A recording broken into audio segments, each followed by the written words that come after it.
Nu er klokken da i hvert fald 20 på min computer. Ja. Så jeg byder velkommen i dag til tirsdagshypnose med Peder Oleskov.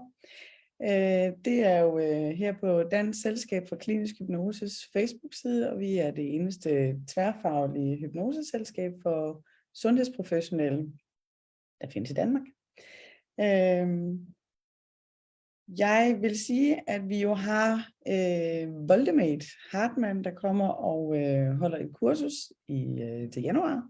Og på Facebook og på Hypnoseselskabets hjemmeside kan man se, hvordan man tilmelder sig, hvis man har lyst til det. Og jeg vil bare minde om det nu, fordi at i dag med og i morgen med er der en early bird pris. Så hvis man godt kunne tænke sig at komme med, så er der penge at spare ved at melde sig til allerede nu. I dag der skal vi have besøg af Peder Oleskov fra Grenaa. Han er læge, uddannet i 1976, og så er han, eller har lavet helt uendeligt mange ting i sin karriere. Han har lige fortalt mig, at han er rundt de 70. Jeg tænker, at jeg skulle være 170, hvis jeg nogensinde skal nå et CV. Der når Peder til sokkerholderne. Peder var blandt andet også underviser dengang jeg selv tog diplomuddannelsen. Og jeg ved ikke, om Peder selv kan huske det, men han sagde til mig på et tidspunkt, Anne-Marie, de der fobier, det er de lavt hængende frugter. Det er nemt, dem kan du sagtens arbejde med. Det er der, du skal starte. Så det var en meget tryg indgangsvinkel for mig at komme i gang med hypnose. Så det vil han også fortælle om i dag, men ellers så vil jeg egentlig bare give ordet videre til Peder Oleskov, og det kommer til at foregå lidt ligesom sidst, at jeg er med hele tiden, og måske bryder jeg ind og spørger om noget. Ja, værsgo Peder. Tusind tak.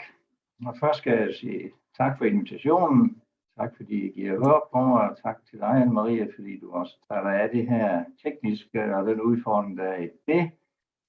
Og så skal jeg sige, at jeg får lov til at dele det op, eller der er lagt op til, at jeg deler det op i 2 halvdele. Første halvdel, der fortæller jeg om sådan mit liv med hypnoterapi. Og den sidste halvdel, der snakker jeg om fobier. Angst og fobi er det, jeg har undervist i på diplomkurserne tidligere. Men jeg kan jo lige præsentere mig selv. Den bliver ikke helt så flot som Anne-Maries. Så meget har jeg heller ikke lavet, men jeg har været praktiserende læge. Jeg blev læge i 76, og så blev jeg praktiserende læge i Grenaa i 84. Og så skete der faktisk det ret tidligt i mit praksisliv, der i løbet af 80'erne. Der havde jeg et par patienter, som jeg ikke rigtig kunne hjælpe. De havde nogle mentale udfordringer. Og de var henvist til psykologer, og de var henvist til psykiater, og intet rigtig hjælp. Så gik der et stykke tid, så kom de faktisk sådan med 2 års mellemrum valsen ind i klinikken. De lignede ret meget til hinanden. Den ene var gymnasielærer, kan jeg huske. Og de var pludselig blevet hjulpet. Men hvor har de dog været? De har været ude i Jens Jørgen Graversen, der var praktiserende læge ude i Rigskov ved Aarhus. Og ved siden af ved praktiserende læge, som han var sammen med sin kone, så lavede han hypnoterapi. Og det gjorde selvfølgelig, at jeg blev noget nysgerrig på, hvad er det, den mand kan, som vi andre ikke kan. Og der besluttede jeg egentlig, at det ville jeg lære. Men så besluttede jeg mig om, fordi jeg var egentlig lidt nervøs for, at hvis jeg fik det rygte, at jeg sådan kunne noget med de mentale ting, så fik jeg nok ikke sådan en helt almindelig bred spektret praksis, som jeg gerne ville have. Så jeg lagde det lidt til side, og så omkring 1990, der kom jeg ind i lavet et videnskab og fik kontakt til Universitetets Almenmedicinske Institut, hvor jeg blev ekstern lektor, og så kom jeg ind i nogle bestyrelsesarbejde i vores videnskabelige selskab, og så kørte det bare med fuld gas derudad.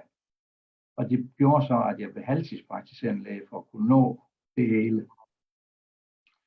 Da vi så kommer hen omkring godt år 2000, der begyndte jeg sådan at give lidt ned igen i det der uden for min klinik, men jeg er jo stadigvæk halvtids. Og så synes jeg, nu kunne det måske være sjovt at tage det op igen, det der med hypnoterapien. Og jeg havde så et vikariat en måned på Grønland, og der havde jeg sådan lidt tid til fritiden at ligge og læse. Og der læste jeg så Jens Jørgen Gravesens bog, den, som mange af jer godt kender, Hypnose og hypnoterapi. Og det er jo sådan en rigtig nemt tilgængelig bog, som man kan læse. Man behøver ikke at være læge, og man behøver faktisk ikke engang være sundhedsuddannet, tror jeg ikke, for han skriver meget bredt og nemt forståeligt. Og så tænkte jeg, det skal jeg lære. Og så gik jeg hjem og kontaktede Dansk Selskab for Klinisk Hypnose, og tog diplomuddannelsen i 2006. Og i og med, at jeg var halvtid, så fik jeg faktisk tid til at lave temmelig mange hypnoterapier. Fordi jeg skulle kun være i min klinik halvtid, og så tog jeg hjem i min privat bolig, og det var faktisk på landet, så jeg har samtidig været landmand ved siden af at være praktiserende læge. Så sad jeg så ude på gården og lavede hypnoterapi halvdelen af ugen. Så det blev til mange, og jeg tror faktisk, jeg har lavet sådan 2-3.000 trancer, og det synes jeg er mange.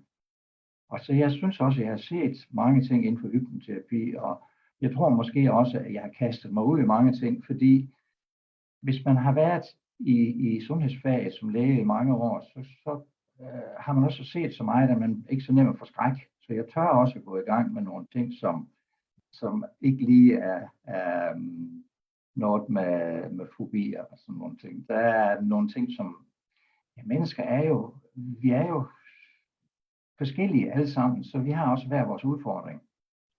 Og derfor har jeg set rigtig mange forskellige variationer af ting, man kunne bruge hypnoterapi til.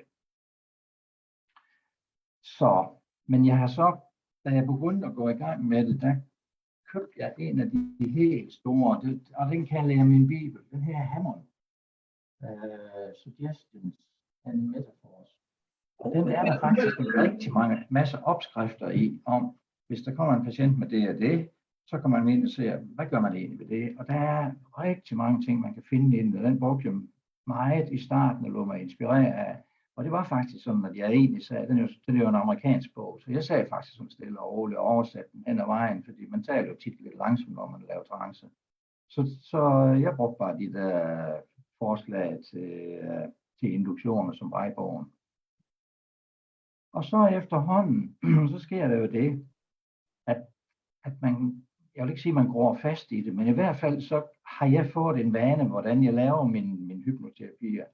Det er sådan, når patienter kontakter mig, jeg har en hjemmeside, og det er der nogen, der finder mig der, og nogen kender mig her i byen, og nogle af mine kolleger i byen henviser til mig.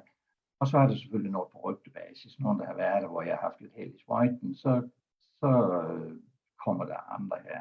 Og jeg har cirka 1, 2, 3, 4, 5, højst 5, 6 patienter om ugen, og de tager en time hver gang. Når de kontakter mig, og vi bliver enige om, at det er noget, jeg kan hjælpe dem med. Det sker faktisk en gang imellem, at jeg siger, at det der, det tror jeg ikke lige er mig. Så for eksempel, hvis der er nogen, der ringer til mig for, at de gerne vil tabe sig, det giver jeg simpelthen ikke bøvl med. Jeg synes ikke, jeg har succes med det overhovedet, at få folk til at holde op med de dårlige spisevaner. Jeg synes, det er nemmere at behandle en alkoholiker eller en ryger i virkeligheden, når det kommer til stykket. Så dem siger jeg nej til fra starten af. Og så er der andre, hvor jeg synes, at der er lidt for meget trylleri i det, hvor det ikke er seriøst. Dem siger jeg også nej til. Men langt de fleste af dem, der kontakter mig, siger faktisk ja, og det er over 90%.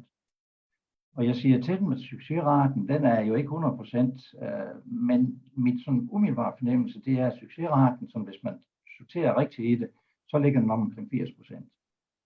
Enten sådan, at 80% af dem har hjælp af det, eller at de bliver 80% kureret af det.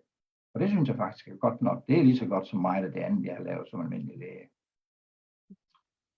Så når vi bliver enige om at gå i gang, så sender jeg et spørgeskema til dem, og det er den samme, som der er bag i Jens Jørgen Gravesens bog om hypnose og hypnoterapi.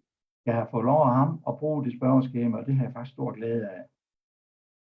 Så udfylder de det, og de udfylder det med 1, 2, 3, 4 sider af 4 sider, og fortæller om deres problem, deres liv, og hvad de synes, de tænder på godt, og hvad de synes, hvad de tænder negativt på.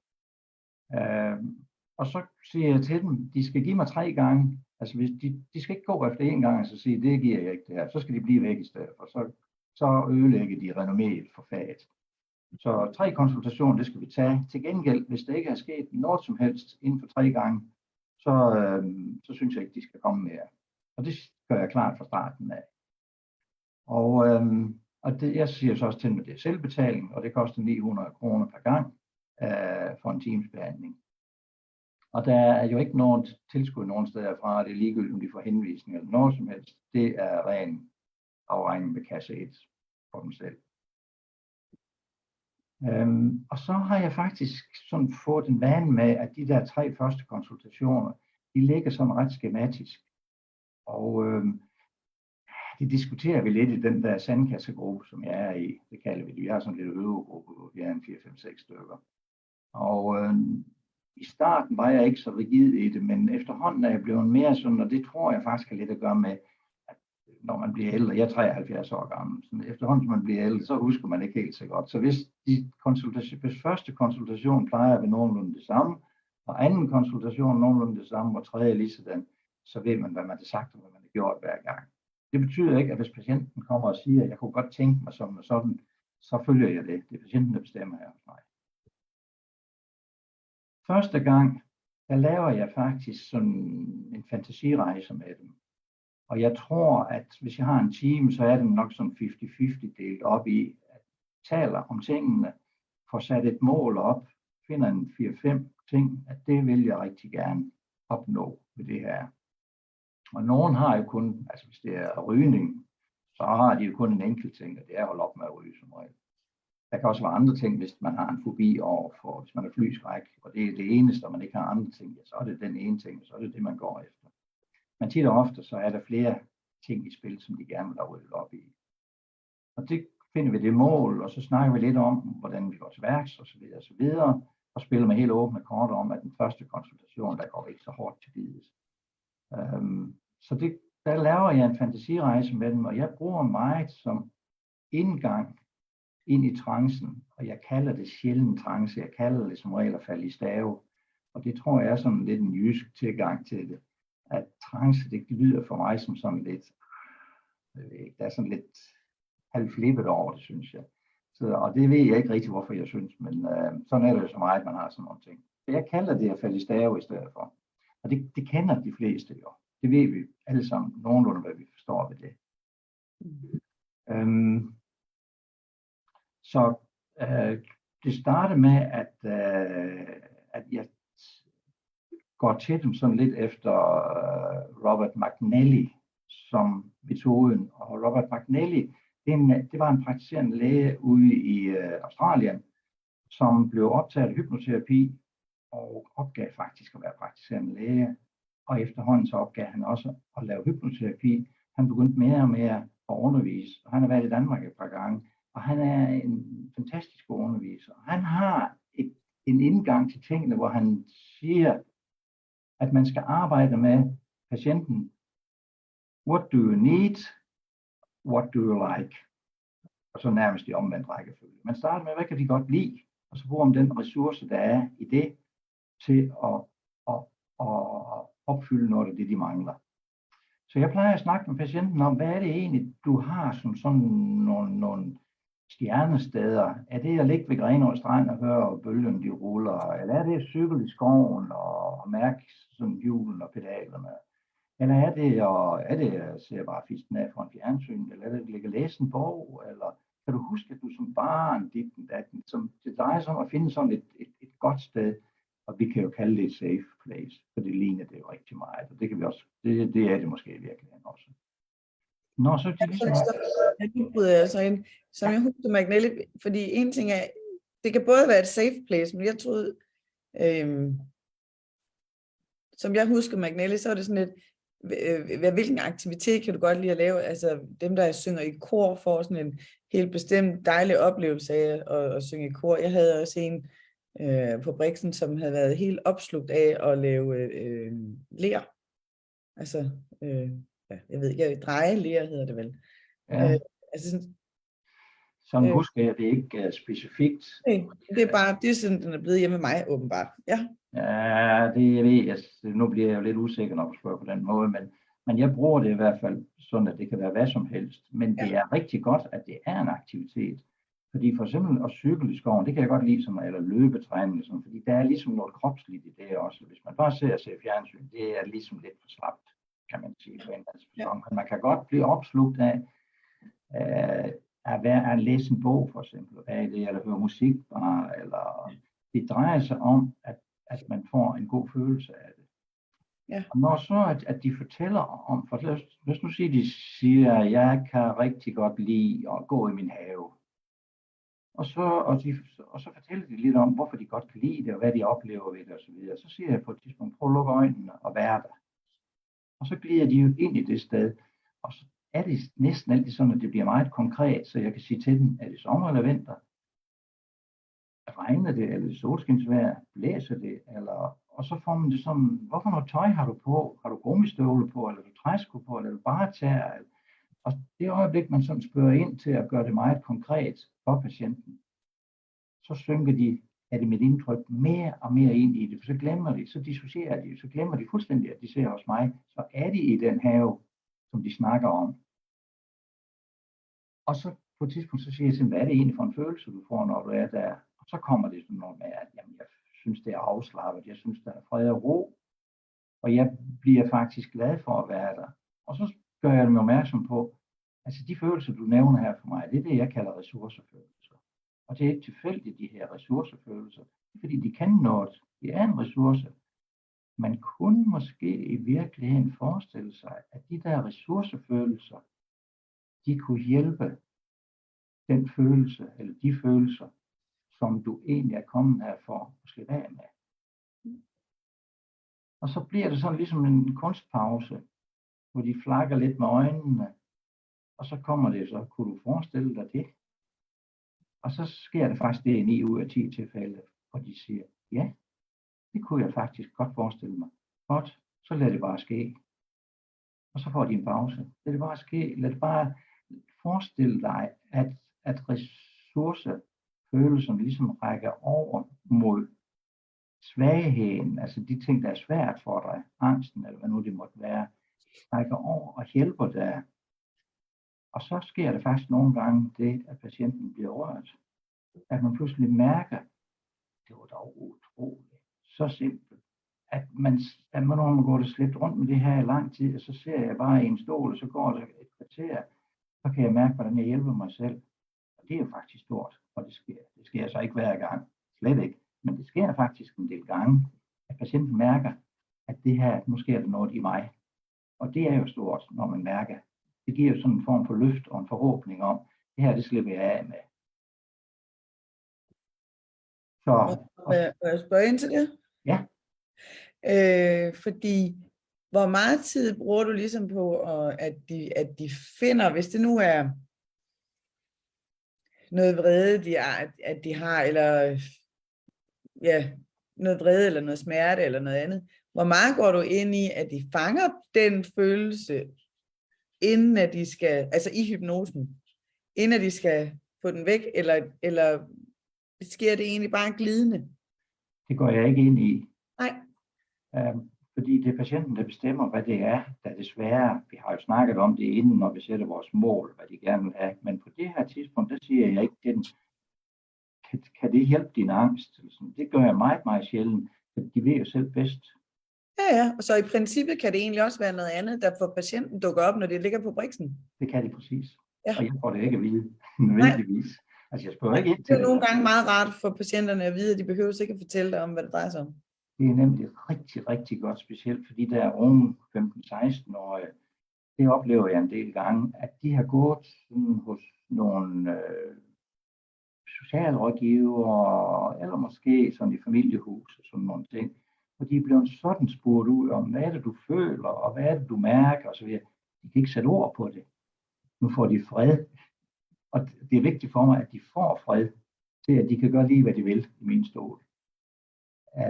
Så det er faktisk med vilje, at jeg bare beder dem om at sige, den ressource, som du mærker i de der gode følelser, kunne du forestille dig, at de hjælper det, som du bøvler med. Og det er det eneste, det er det mest specifikke, jeg kommer ind i. Det er en meget åben samtale. Ja. Og det er med vilje, jeg gerne vil have det. Ja. Så når så at de ligesom får lidt fred og ro til at mærke den der transformation i dem, så siger jeg på et tidspunkt, nu skifter vi til noget fuldstændig andet. Så et stort spring. Er det okay? ja, så får jeg et nik om, at det er okay. Så får de lov til at, så siger jeg til dem, du skal prøve at forestille dig en flagstang, kan du det? Og der begynder jeg ligesom at teste dem i deres forestillingsevne. Det kan de jo slet. Kan du forestille dig, at flaget det er top? Det kan de forestille. Kan du forestille dig, at den smelter, at vinden blafrer med den, så du kan næsten høre det, så får du både synet og hørelsen ind i det. Sådan en flagstang plejer jo at stå i en have. Den have er du i, og det kan måske være en fantasihave, det kan måske være en, du kender. Og så kommer der sådan med det sommer og så videre, og at man kan ligesom fordybe sig. Jeg bruger ikke så meget at blive optaget af, at man fordyber sig, fordi det er jo ligesom vejen ned af de tingene. Og så beder jeg dem om at forestille sig dunet, og den kender de fleste af, at man så får lov til at ligge på det dun, og det vil jeg ikke gå nærmere ind i nu og bruge tid på. Men hvis der er nogen, der gerne vil have det, så kan de opsøge det, og ellers så kan de skrive til mig. Så skal jeg sende den til dem. Og når man ligger på dunet og forestiller sig det, jeg plejer at bruge vendingen, at selvom så det er en måske på 70 år, så siger jeg, at som børn kunne vi forestille os alt muligt. Kan vi hvordan det vil være at ligge på sådan et dun? Og så er man ligesom inde i den og synke ned i dunet. Og så foreslår jeg måske, kunne du forestille dig, at du bestemmer bare ved tankens kraft, hvor du kunne tænke dig at bevæge dig hen til en blomst, eller op til en fugl, eller ud over marker og enge og hegn. Og så bruger jeg en variation til sidst. Måske kunne man forestille sig, at dunet var magisk, så du kunne rejse i tiden. Måske kunne du rejse tilbage til dengang alt var godt. Og det er en vending, jeg bruger, da alt var godt. Så må de selv bestemme, om det var dengang, de var 7, eller det var dengang, de var 15. Man finder en situation, og så siger måske var der noget med skolen, nogle tider. Og det er jo ikke altid skolen at være god, men måske har der været nogle situationer, hvor I leger godt at have det sjovt. Måske er det noget i dine ungdomsår, der er fantastisk eventyrligt. Og så bliver man måske hængende der, og hvis man støder ind i noget, der er svært, ja, så går man jo sådan lidt ind i sådan en form for ego-state-behandling, hvor måske kunne du forestille dig, at du nu her, som 56 år, at du lige kunne hjælpe ham, der er den 8-årige, der er ked af det i skolen. Og der er vi jo sådan i gang med noget ego-state-behandling. Og bagefter, så måske kunne du forestille dig at rejse lidt ind i fremtiden, og det er sådan en form for future pacing, som jeg går dybere ind i senere i behandling. Og så går de tilbage igen, lander i haven, og så beder man forestille sig de små hvide skyer på himlen, og det en af dem drejer ned og kommer ned til vedkommende, og mærker, at den holder stille ved siden af ham, hende, og så lægger man alt det, man gerne vil have med over på skyen, og giver mig et net, når det er overstået, og så sender skyen væk igen. Sådan de klassiske ting, som vi har lært i grundskolen. Altså. Og derefter så laver jeg ressourceanker med dem, og mærke stoltheden og friheden og glæden. Og så er vi faktisk ved frem mod slutningen, så laver vi sådan en decideret future pacing. Forestil dig nu, at den fremtidige dig kommer gående hen imod dig. Læg mærke til, hvad tøj de er på, læg mærke til kropssproget, læg mærke til udstrålingen, og så videre, og så videre. Og som regel, så mærker man jo, oplever man jo, at det er en positiv variant af sig selv, den fremtidige. Og sådan er vi jo åbenbart. At det er noget dejligt at se der. Og så slutter vi, og det er jo så den chance. Næste gang, når de kommer en uge senere, så skal de have telefonen med, for så indtaler jeg en selvhypnose af Imodium Ibrahim. Den tager cirka 10 minutter. Og så har de den, de kan spille for sig selv, og øve sig med at gå i trance derhjemme. Og nogen bruger den rigtig meget, og nogen bruger den overhovedet ikke. Men specielt dem, som har svært ved at sove, bruger den lidt. Dem, der har flyskræk, bruger den faktisk i flyet.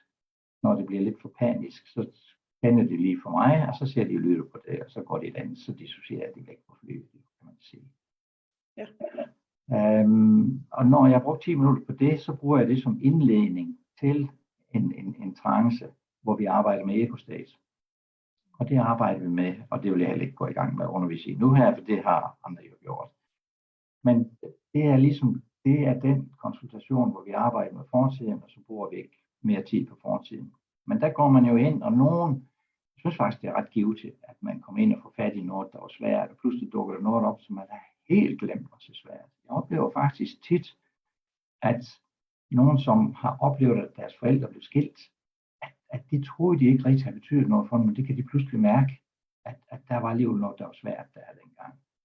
Og så må man reparere på det, enten de situationer, som egner sig til, at man bliver hjulpet af den ældre jeg, eller måske bliver hjulpet af den stærke jeg, eller eventuelt laver historien om, så det bliver en god historie. Altså den ros, man aldrig fik af sine forældre, eller sin mor, eller man altid fik kritik i stedet for, så forestiller sig, at man måske, hun roser mig, fordi jeg kom hjem med en stil, som hun synes var så god, og det ville aldrig være sket, men så forestiller man sig pludselig det, og så bliver den situation, der har været svært, pludselig til en god situation i stedet for.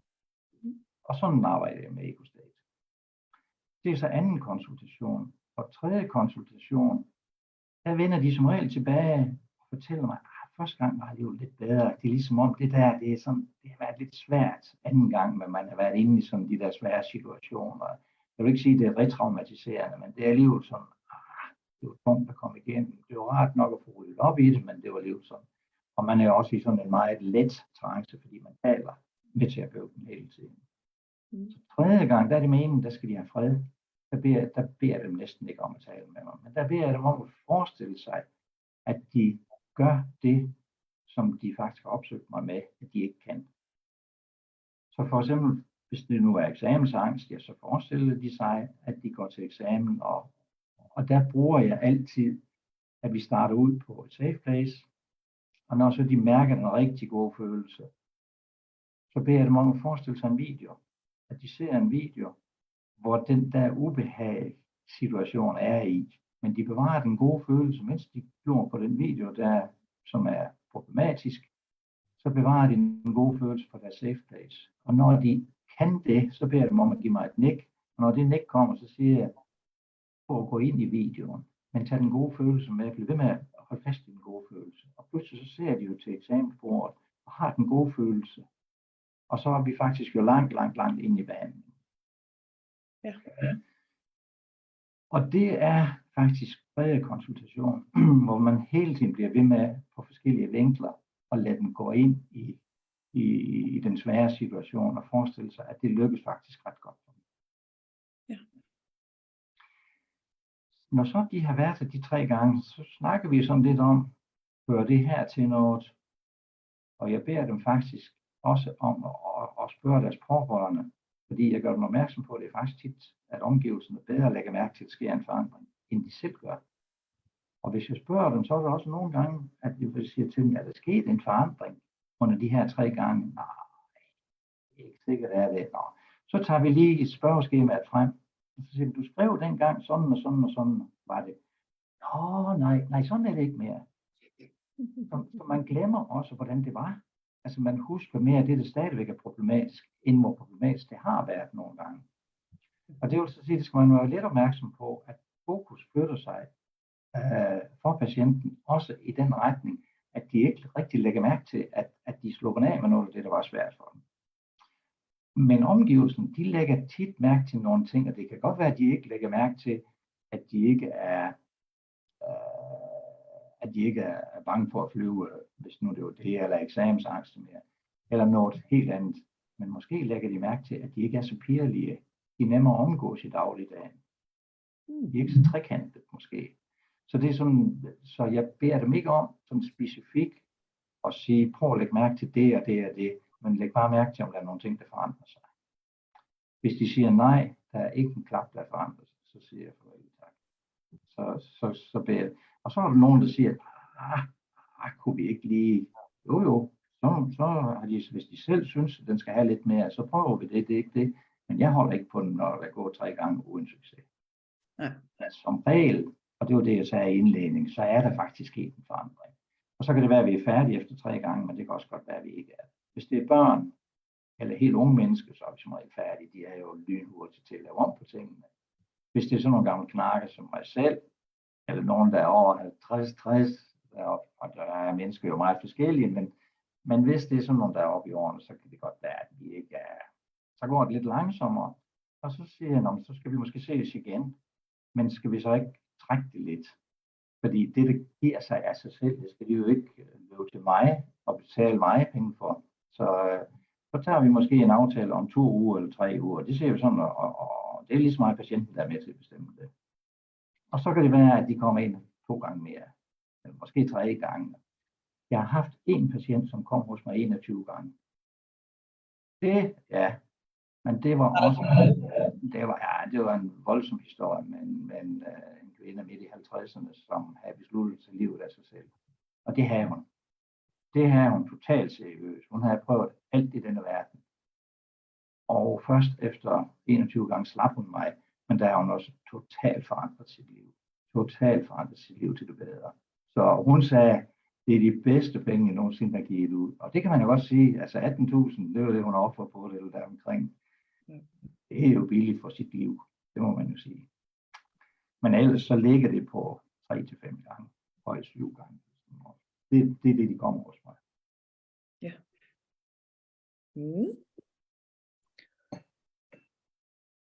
Det var mit hypnoseliv. Det var dit hypnoseliv. Det er meget godt træk. Ja. Og som I kan se, så ser jeg hjemme hos mig selv, og jeg har ordentligt købt en Brix, for det synes jeg er så har jeg faktisk en hypnose. Peder, lyden forsvinder, men vi kunne godt se, at der både er Brix og stål, men lyden var lige væk.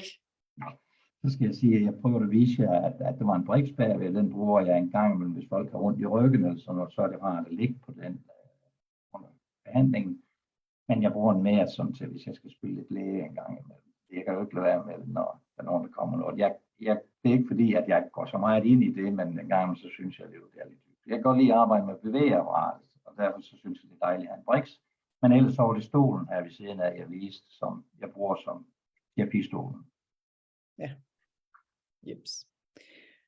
Og så bringer det os videre til lidt mere skarpt på selve fobierne, altså nogle af de der, for eksempel med flyskræk. Ja. Hvordan du så selv blandt andet bruger din tid, hvor du har fløjet, og din passion for at opholde dig i flyvemaskiner. Hvordan er du, fordi du kender alt til den verden også, kan bruge det, når du så har folk. Ja, det er jo så ikke i trance, det er jo så, når de er faldet i staver, og skal arbejde med at kunne lide. Sådan en, der kommer med flyskræk, hvordan vil det typisk være? Altså selvfølgelig det forløb, du nu lige har skitseret, men er der sådan nogle fælles karakteristika? Altså starter de helt hjemme, hvor de overvejer, om de skal bestille en flyrejse til Grækenland, eller har du dem op i flyet, eller hvordan er det?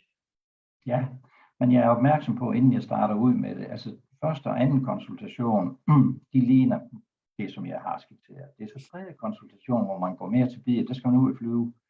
Men der er ligesom 2 typer flyskræk. Den ene, det er, at man har klaustrofobi, og er bange for at se ind i sådan en blikkasse. Og den anden gruppe, det er dem, der er bange for at afgive kontrol til andre mennesker. Og det må man jo sige, det gør man jo. Den sidste gruppe, dem der er bange for at afgive kontrol, dem lader jeg flyve ude i cockpittet. Dem inviterer jeg ud i cockpittet, så de kan se, hvad der foregår derude, så de er trygge ved det, at de kan se, at alle viserne, de står lige lodret op midt i det grønne, og alle lamper, de lyser grønt i stedet for rødt, og stemningen i cockpittet mellem de der 2 piloter, den er god, og ligesom på enhver anden arbejdsplads, og man mærker ligesom, at det er beroligende, det er dejligt, her ser jeg skulle godt have ude sammen med dem, og det er jo specielt start og landing, der er problemer. Det er jo ikke det, når man hænger deroppe i 10 km højde, der er det jo bare ligesom at være der. Så den gruppe gør det på den måde. Den anden gruppe med klaustrofobi, det er jo sådan lidt mere, sådan, at man skal den vej ind i det, og det går meget på, at man ser på sit safe place, og ser en video, at man godt kan være i sådan et lille rum, og at man faktisk, det er ligesom om, at flyet er mig, at man er en del af flyet. Kan du forestille dig det? Ja. Ja, men altså, det at du ligesom du er ikke sådan bare blevet skubbet ind i et lille rør, men det er faktisk dig, der er flyet på en eller anden facon. Ja, okay. På den måde er du ligesom lidt mere fri, kan man sige. Altså, så man faktisk forestiller sig, at man selv flyver? Ja. Ja. Og så tilbage til det, du spurgte om. Ja, hvor starter vi? Ja, man starter med at sige, at nu bestiller du en rejse til Rom, for eksempel. Og hvordan føles det? Og det føles ikke godt. Jeg har patienter, som kommer op og skændes med ægtefælden, bare når de begynder at snakke ferie. Der er ingen, der har snakket om, at de skal sejle, eller køre i bil, eller i sommerhus, eller de skal flyve et sted hen. Bare de begynder at snakke ferie, det er nok til, at den, der har flyskræk, det er utidigt. Ja. Så det starter med, at man siger, nu bestiller din ægtefælle og dig en rejse med fly til Rom, for eksempel. Hvordan føles det? Ja, det føles svært. Godt, så starter man helt forfra. Sæt dig nu på din safe place, og forestil dig så, at du ser en video, at her ser din ægtefælle og dig, og kigger på brochurer, og prøv helt at lade være med at tænke på, om I skal flyve, eller I skal køre i bil, eller hvad I skal. Men prøv bare at tænke på, om det kunne være en god oplevelse at være i Rom sammen, for eksempel. Og det øjeblik, at det ligesom bliver til en god nok oplevelse at være i den der samtale med sin ægtefælle, så kunne du måske have den gode følelse, som du har på din safe place, og putte over i den video. Fordi nu ser jeg faktisk at snakke lidt om, måske ikke skulle jeg flyve, men bevar nu en god følelse. Og nu kan du godt høre, nu ligner det, jeg har snakket om allerede. Ja. Det bliver man ved med, indtil at de er inde i den video, og indtil de siger, at det føles faktisk okay. Og se der, godt, jamen så bevæger vi os fremad. Nu er der en måned til, I skal afsted. Hvordan føles det? Og den største hurdle, det er faktisk den første. Okay. Altså, hvor man ser at snakke om planen om det. Ja. Så kører man stille og roligt, og hvis der er problemer, så starter man igen. Safe place, se en video. Og så på et tidspunkt, så er det okay at være i situationen, så går vi videre. Og det vil så sige, nu er der en uge til, I skal afsted, samme smør om igen. Nu er det i morgen, I skal afsted, samme smør om igen. Nu er du i lufthavnen, og så siger jeg til nu skal du være opmærksom på, at det sprog, der er i luftfarten, det er jo dødsangst, man har. Så man snakker jo om finalen, man snakker om terminal, man snakker om final call.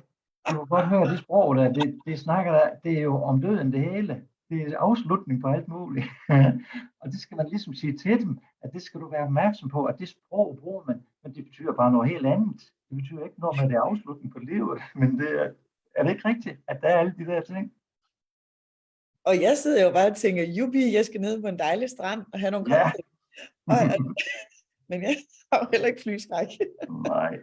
Og så guider man igennem, at nu er du henne ved check-in, og nu er du henne ved rummet, hvor man siger venterummet. Og nu bliver I kaldt ind og kaldt ud til flyet. Nu kommer du ud til flyet. Og hver gang, at der er sådan et punkt, så siger man, føles det okay? Og til sidst, så bliver det så meget rutinemæssigt. Ja, det føles faktisk okay. Godt, så videre. Og så kommer du ind i flyet, og der står der nogle søde mennesker, der tager imod dig. Og hvis det er dem, som er bange for at afgive kontrol, så laver du lige en aftale med stewardessen. Du kan da lige få lov til at komme ud, men sæt det lige ned. Og når alle er kommet på plads, og døren er lukket, så henter jeg det lige, så kan du komme ud i cockpit. Og det er okay. Ja, det føles fint. Så gør man det på den måde.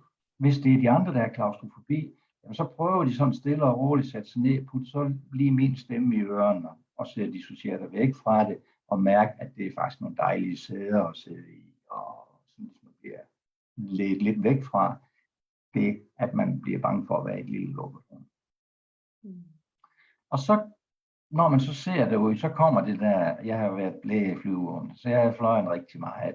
Så derfor så kommer det sådan, når man prøver at lægge mærke til, at nu går de igen med security med flyet, og laver måske 20 punkter, de går igen, og rykker de knapper og ser, at de ting, der reagerer, som det skal. Og så beder de om at få lov til at køre ud og taxiere ud, og nu kommer de ud fra enden, og så beder de om at få lov til at starte. Og så giver de fuld gas på flyet, mens bremserne de er trukket, og så på et tidspunkt, så løsner de bremserne, og så begynder flyet stille og roligt at rulle. Så ruller de hurtigere og hurtigere og hurtigere, når det er op omkring 300 km i timen eller 250. Så Nå, der var lige en hund. Ja.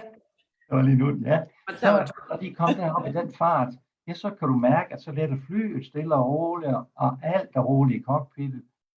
Og så på et tidspunkt, så kan du høre, at det giver et par bump, og det er når hjulene de bliver samlet op i kroppen af flyet, og så går det op, og når I er oppe i 10 km højde, så er alt jo bare stille og roligt. Så nu kunne du egentlig godt gå ned og drikke en kop kaffe sammen med din familie. Kunne du tænke dig det? Ja, det kunne jeg godt tænke mig. Så går de ned og gør det, og når så de begynder at lægge an til landing, så får de lov til at komme ud til cockpittet igen. Og så siger jeg også til dem, at sådan et fly, det har et glidetal på omkring 10. Det betyder, at hvis du slukker motorerne, og det bare skal svæve, så falder de kun 1 meter for hver 10 meter. De glider fremad. Og det betyder jo, at hvis du er i 10 km højde, så kan du flyve faktisk 100 km uden motorkraft. Så det giver også en sikkerhedsfølelse for, så kan det sgu da ikke gå helt galt. Hvis jeg har 100 km til at finde et sted, hvor jeg kan smide flyet, hvis alt går fuldstændig galt. Ja, det tænker jeg, det var mange af dem med kontrol, der ville vide, at 100 km, der skulle man nok kunne finde et sted. Ja, det er måske også derfor, de ikke er så bange for bare at flyve i højden. Altså den farlige, det er jo start og landing, det er det jo så også rent reelt, selvom så, at det er jo, det sker jo stort set aldrig noget, men det gør det jo så alligevel. Så ja. der er jo en reel baggrund for det, men det er jo ingenting i forhold til at cykle rundt i København for eksempel. Det er jo ret farligt. Og så, jamen, så er de landet, og så kommer de ud, og så er den på. Ind igen.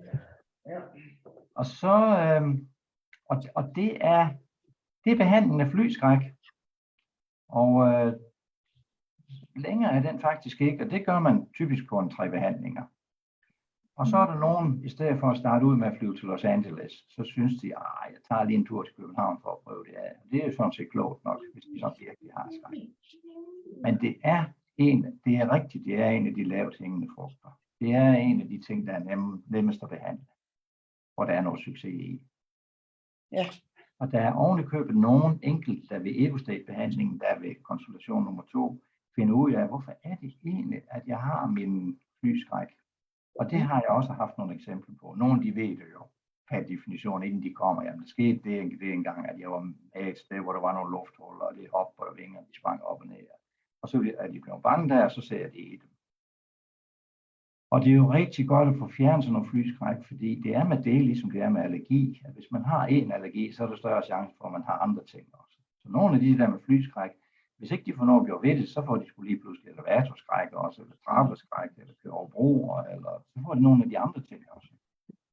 Så det er faktisk en god ting at få det ryddet af vejen og få det behandlet, synes jeg. Ja, fordi det har simpelthen en tendens til at sprede sig som ringe i vandet, at den her ængstelse, som det måske starter med, at det bliver til en angst, og som bliver til, så er det motorveje, og så er det elevator, og så er det alt muligt andet. Ja, det er det, jeg oplever. Ja. Og derfor har vi også haft nogen, som har fobier over for mange forskellige ting på én gang. Men der er der lidt en tendens til, hvis man behandler en af dem, så er det meget nemmere for de andre ting væk også. Så de føler, ligesom de er kommet ind i snor, så går de også deres vej i snor. Ja. Er der nogen, hvor, nogle af dem med flyskræk, hvor man aldrig rigtig fandt, altså i egostaten fandt ud af, hvorfor? Andet end det bare er en kontrolting. Ja, det tror jeg, det er der mange. Men det kan jo så være, at der er sket et eller andet, som de ikke har tænkt over i deres liv, som har trigget noget, og som en fobi er jo en angst. Ja. Og derfor, en del af behandlingen, det er jo at finde den der ro. At lade kroppen få lov til at mærke roen, som man mærker på sit safe place. Ja. Så det er jo en rigtig god indledende behandling, at de får lov til at mærke, den ro, den er der, og den bor der. Den bor måske et bestemt sted. Måske bor den i brystkassen, måske bor den alle mulige andre steder. Og det kan man også godt tage sådan lidt i trance snakke om. Er det dejligt, at den er der? Hvor ser din angst egentlig? Hvis du har den gode følelse i brystkassen, hvis nu din angst ser den også i brystkassen, den ser nok mere i hovedet, så kunne vi måske flytte den der gode følelse op i hovedet. Kan du gøre det? Og det er der så mange, ja, det kan de sgu faktisk godt. Nå, men så kommer de jo i kontakt med hinanden, og så begynder man den der udveksling. metoden der. Ja. Ja. Er der, ja, fordi det er jo formentlig, tænker jeg, ens for alle former for angst, uanset om det er flyskræk, eller om det er køre motorvej, eller det er fugle, eller edderkopper, eller hvad er sådan den mest specielle angst, du har haft arbejdet med? Sådan lige. Det kan jeg ikke sådan lige rejse mig op på venstre ben og sige, men jeg har haft mange eksamensangst. Ja.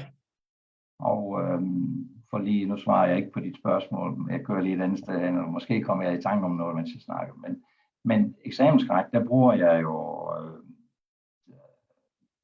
turen i det grønne, eller hvad nu man kalder det, den der tur, man tager afsted sammen, hvor man selv, hvad skal man sige, den der arrangerer turen, for eksempel med en skoleklasse, eller hvad det er, den er faktisk rigtig, rigtig fin for eksamensangst. Eksamensangst er også en af de nemmere ting, har med at gøre i almindelighed.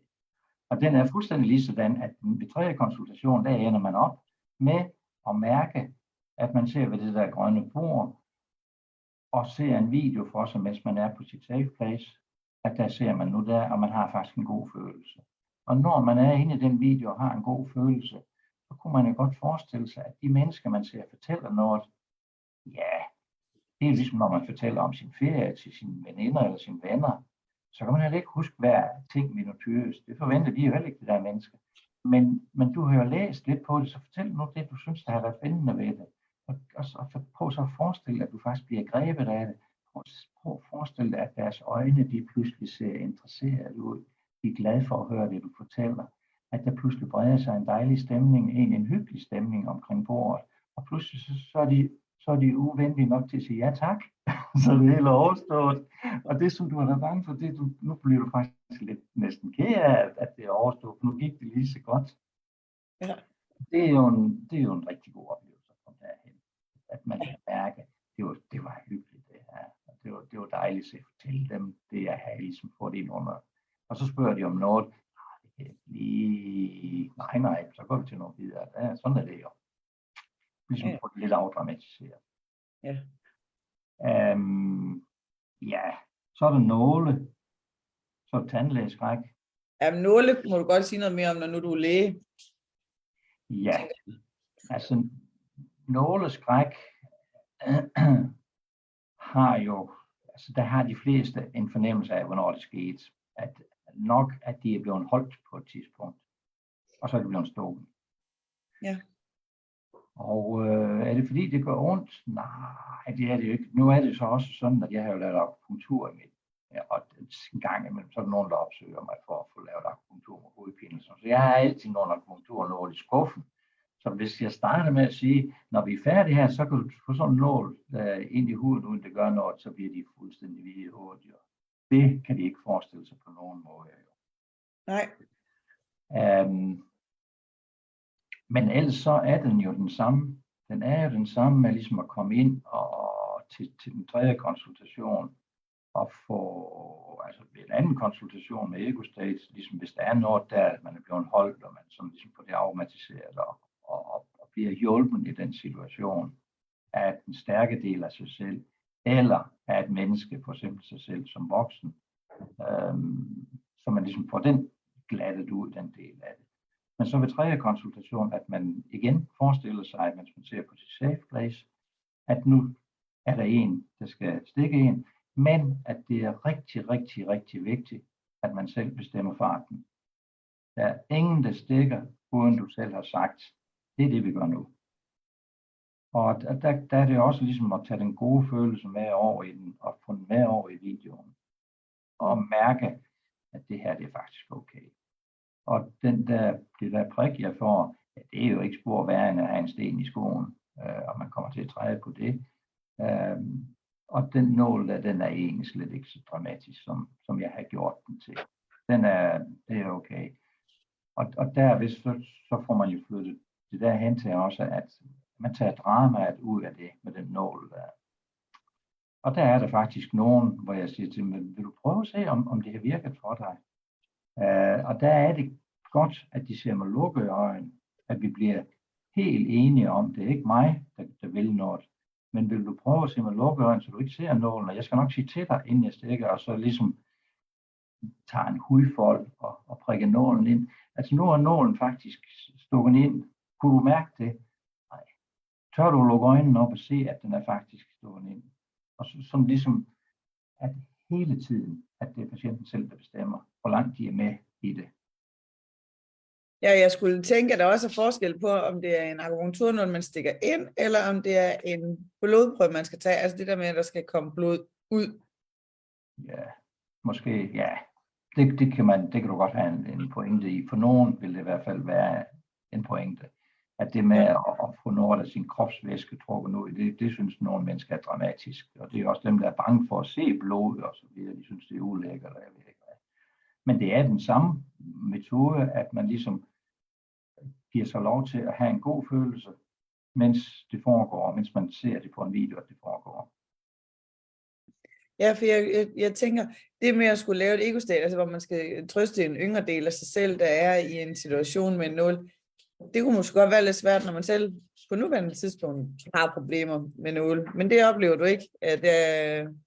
Nej, jeg tror, altså det der har været traumatisk, lad os nu sige, man har været 9 år gammel og skulle stikkes, og så er man nærmest blevet holdt. Det er jo ikke kun nålesituationen, det er jo hele kampen i det, der er traumatisk, tror jeg, mere. Og det er så det, man ligesom, og der kommer der sådan noget kognitivt ind i det, at der kommer en forståelse ind i det også. At det var jo hele situationen, som var træls og ulækkert. Og derved så blev det nålen, der ligesom blev fællesnævner for det. Ja. Der har jeg faktisk en lille anekdote med en veninde, hvis datter, der havde børnegigt, og som skulle holdes og stikkes i en uendelighed, og hun skreg. Indtil hun så en dag hørte et andet barn skrige, som hun synes lød forfærdeligt. Så sagde hun, ej, det lyder da helt forfærdeligt. Det der, siger hun så. Hun synes, det var pinligt, at hun skreg så meget. Ja. Det lyder det også sådan, når jeg gør det, mor, siger hun så. Og så moren så siger, dig? Det er 10 gange værre. Ej, så blev hun så blufærdig omkring, eller det synes hun var pinligt. Så har hun taget alle nåle med oprejst pande siden da. Hun skulle ikke ligge der og være pinlig, åbenbart. Så jeg kan ikke huske, at jeg fortalte om hende, der skulle have hjerneindsprøjtninger. Nej. Det skrev jeg faktisk om i ugeskrift for læger. Jeg har tilladelse af moren og barnet til at fortælle historien. Det drejer sig om et barn, der er 10 år gammel, som har fået fjernet en stor mængde af sin tarm, der hun er spæd. Og det betyder så, at hun får noget malabsorption. Hun absorberer ikke de ting, hun skal. Men det kan man ligesom dosere sig fra rent kostmæssigt. Men jern, det kan man ikke dosere sig fra på den måde. Så det hjælper ikke at få dobbelt, eller tredobbelt, eller firedobbelt mængden af jernindtag. Det bliver ikke absorberet nok. Så hun er nødt til at få det som indsprøjtning. Og jern gør ondt at få sprøjtet ind i musklen. Og det skulle hun have hver 3. uge. Og det har bare udviklet sig som det, der gjorde ondt og var ubehageligt, til at blive en fobi over for jernindsprøjtninger. Og derfor kom hun hos mig, den her 10-årige pige. Og fobien kunne vi sådan set godt tage væk. Det gik en gang eller 2. Så kunne hun faktisk, det tog faktisk en halv time, hvor hun kravlede rundt på skødet af moren, og det var træls for, det var synd for barnet, det var træls for moren, det var også lidt træls for lægen, det skulle tage 2 minutter, det tog pludselig en halv time jo. Så lægen sagde på at gå til Peter. Og det gik faktisk ret hurtigt med at få fobien væk. Og så sagde jeg til hende, kan du ikke tænke dig at lære at bedøve det område af låret, hvor du skal have indsprøjtning? Jo, det kunne hun da godt tænke sig at lære. Og der kommer så det, der børn de kan med, at jo, det tror de jo på, at vi andre vil jo være, ja, den skal du lidt længere ud med. Men så lærte jeg hende det der med isposen, eller have hånden i isspanden. Og så forestil dig, at hånden den bliver så kold, at den sover og bliver bedøvet, og nægt, når du kan det. Og så kom nækket, og prøv så at forestille dig, at du sætter hånden over på låret, og så bedøvelsen går over i låret, og nægt, når det er sket. Prøv nu at forestille dig, at din læge, hun giver indsprøjtning ind i det bedøvede, og at du ikke kan mærke det. Du kan godt mærke det, men det gør ikke ondt. Og så kom der et næk, men det er fint. Så går bare ud og gør det. Og da hun kom 3 uger efter, så sagde hun, nu har jeg været det, og det tog 2 minutter. Hvad gjorde du? Jamen, jeg sagde, jeg venter værelse, du bedøvede mit lår. Og da jeg kom ind, så sagde jeg til lægen, det er lige der, jeg er bedøvet, det er der, du skal stikke. Gjorde det ondt? Nej, jeg kunne godt mærke, hun stak, men det gjorde ikke ondt. Og det synes jeg, det var faktisk et grænsebrydende for mig at prøve det, at det gik så glat. Og derfor skrev jeg om det for Ugeskrift for Læger, at nummereksamener ligesom åbner op for at tage hypnoterapien ind i vores fag. Og det betød så, at der kom endnu flere kolleger hos mig. Men det betød ikke, at de centrale styrende ting, at Nej, de står på tingene. Nej, jeg skulle sige, hvornår skrev du det, Peter? Det er nok en 3 år siden, jeg tror. Okay. Det var før coronaen. Ja. Jamen, de er jo i gang i Aarhus i hvert fald. Så. Hvad mener du med det? At jeg ved, der er en læge, Jesper Hedegaard, der har taget uddannelsen, og som arbejder med det i Aarhus, på Aarhus Universitetshospital. Ja, men det jeg gerne ville, det var jo, at man ligesom tog det ind i uddannelsen på lægestudiet. Ja, der kan godt være, der er lidt længere vej der. Sådan at det ligesom blev accepteret i Sundhedsstyrelsen og i Lægeforeningen og sådan noget på de højere steder. Ja. Har du, altså det kan vi jo kun blive enige om, det er derfor vi er sat i verden, han har sagt, selskabet her. Er der andet, du lige vil runde af med, fordi der er cirka 4 minutter tilbage? Er der noget, der... Ellers kommer du i tanke om det, når vi har slukket igen. Men ellers vil jeg i hvert fald bare sige mange tak,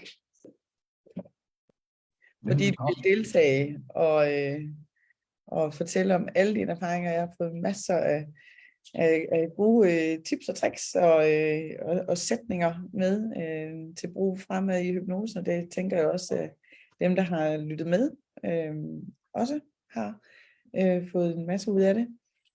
Og der er jo lige et nyt hold, der er startet op på diplomuddannelsen, men hvis man er interesseret i diplomuddannelsen, så kan man kan bare skrive nede under her, når vi er færdige, hvis man gerne vil kontaktes, og ellers kan man gå ind på selskabets hjemmeside og læse mere om uddannelsen og se, om det kunne være noget. Vi holder juleferie nu her i tirsdagshypnose, så i december bliver der ikke noget tirsdagshypnose. Men ellers så er vi tilbage igen. Hvad bliver det? Sidste tirsdag i januar, det er den 31. januar. Lige nu ved jeg desværre ikke, hvem det er, vi skal have fornøjelsen af den dag, men det finder jeg ud af, og så bliver det lagt op på Facebook. Men mange tak, fordi du ville være med os, Peter. Det var meget interessant som altid at høre på dig. Tak. Tak til jer, der lyttede med. Ja. Så jeg lukker af her. Hej. Hej. Hej.